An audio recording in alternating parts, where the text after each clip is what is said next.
An incredible victory for the Ultimate Warrior there, becoming the first superstar to hold the WWE and Intercontinental Championships at the same time. A truly historic feat on the grandest stage of them all. A victory that signaled a new wave of change that was about to hit all of WWE.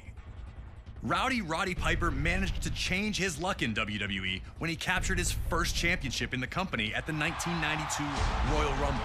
The wrestling world rejoiced for Hot Rod as the fiery superstar showed true emotion in the moment, revealing how much it meant to him. Once the most reviled man on the roster, he was now appreciated for his authenticity. Everyone was happy for him, except for one guy. Bret The Hitman Hart had changed his status in WWE in the spring and summer of 1991. When his legendary Hart Foundation amicably split the team, Bret would use the opportunity to springboard up the singles rankings, winning the Intercontinental Championship at SummerSlam that year. Wanting to be an active champion, Bret faced off against all comers, finding victory each time out. Until a few nights prior to the 1992 Royal Rumble, when Hart lost the Intercontinental Championship. And before he could get a rematch, Piper had swooped in and won the thing. The last thing the Hitman wanted to do was ruin Roddy Piper's moment. The two were close. Piper had trained in the family dungeon and spoke glowingly of not only Bret, but his entire family. I gotta tell you how much I love your family. I gotta tell you how much I love your mom. I know this guy since he's been knee-high to a grasshopper. Respectfully, the two agreed to compete at Wrestlemania 8, which would emanate from Indianapolis, Indiana. But Piper understood that many felt Bret lost that title at less than 100%. And that he'd have to defeat Hart in the ring to get those people on his side. And while both men claimed they'd keep it respectful, most everyone understood what happens when you push Roddy Piper to the edge. And trying to take something from Roddy Piper is one way to do it, especially when it's the first title he ever held in WWE. And so it was Bret Hart's technical mastery against Roddy Piper's street fighting in an unheralded classic was produced by two absolute masters of their craft. And while they both tried to keep it friendly, you just knew it wasn't going to last. Nearly 20 furious minutes of action unfolded between the two, each with near victories along the way. Blood, sweat, and tears was never more appropriate. The two gave their all on the goal of earning the WWE Intercontinental Championship. So, get in there and do your best to beat Roddy Piper to the punch. But beating Hot Rod is no easy task, even if you are the best there is, the best there was, or the best there ever will be.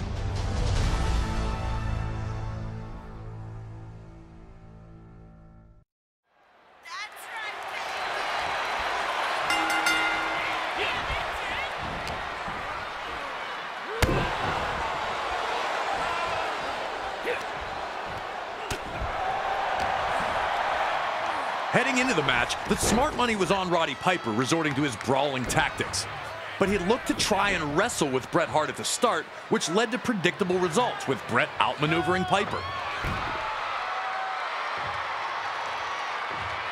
A fuming Piper would spit at the Hitman. Would Piper's desire to win and be champion override his desire to play fair?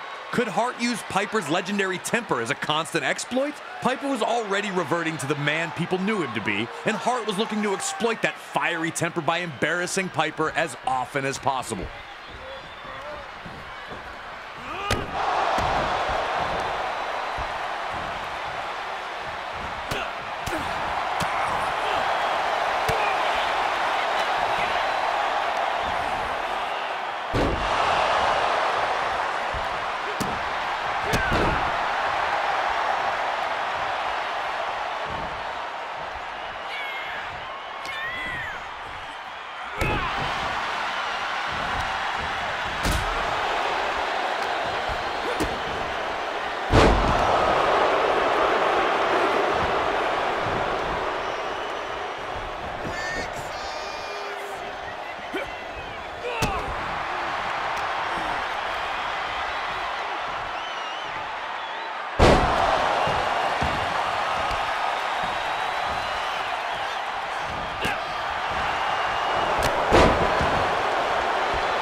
Piper continued to show glimpses of the old Hot Rod, but still tried to play by the rules.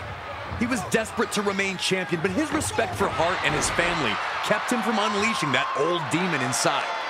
And Hart used that to his advantage, tricking Piper by feigning a shoulder injury after landing awkwardly on a dropkick.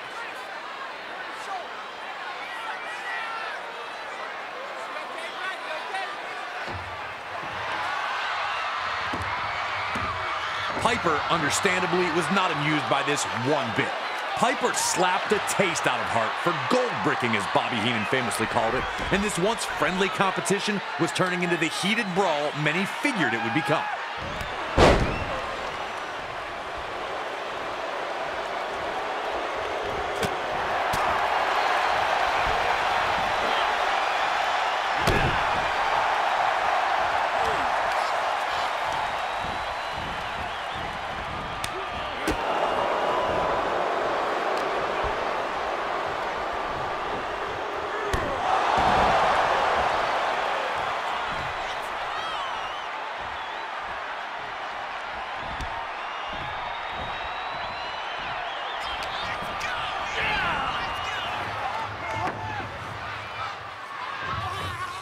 The tension was growing between the two, but they were still trying to keep it sportsmanlike.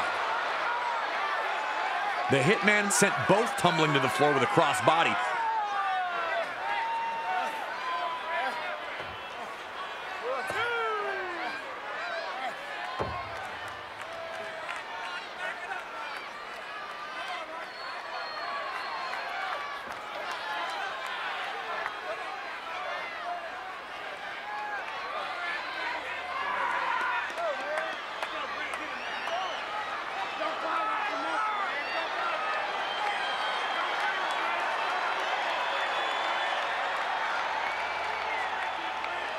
Piper would respond by holding the ropes for Hart to re-enter. Hart was hesitant, but ultimately accepted. And that was the information Piper needed, that Hart trusted him. Piper would immediately violate that trust by telling Bret his boot was untied and unloading a huge sucker punch. The gloves were off, and the two were in a fight for survival. Hart wanted to use little tricks, while Piper just suckered him with the old, "your shoe's untied." A huge shot from Piper, and it looks like the Hitman may be busted open.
With tempers boiling, Piper manages this well-timed shove of Hart to knock the official down.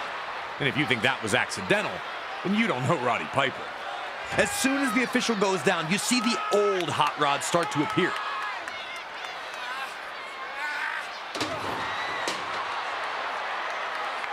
He's brawling with Hart at ringside. He's throwing him into the ring steps.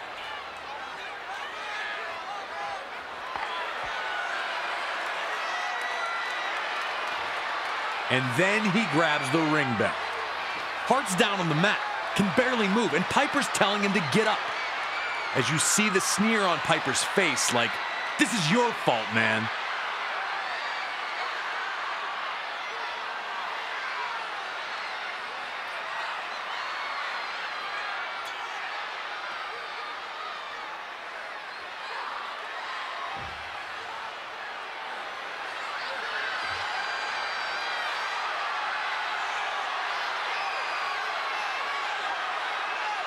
As Piper measures Hart up for the bell shot, you can see the inner struggle. What would the Hart family think about this? What would your fans think about this? How could you look Bret Hart in the eye if you win it this way? And he keeps lifting the bell as if he's going to use it, and you're wondering which Roddy Piper is going to win out, the angel or the devil. And then he does the right thing and tosses the bell aside.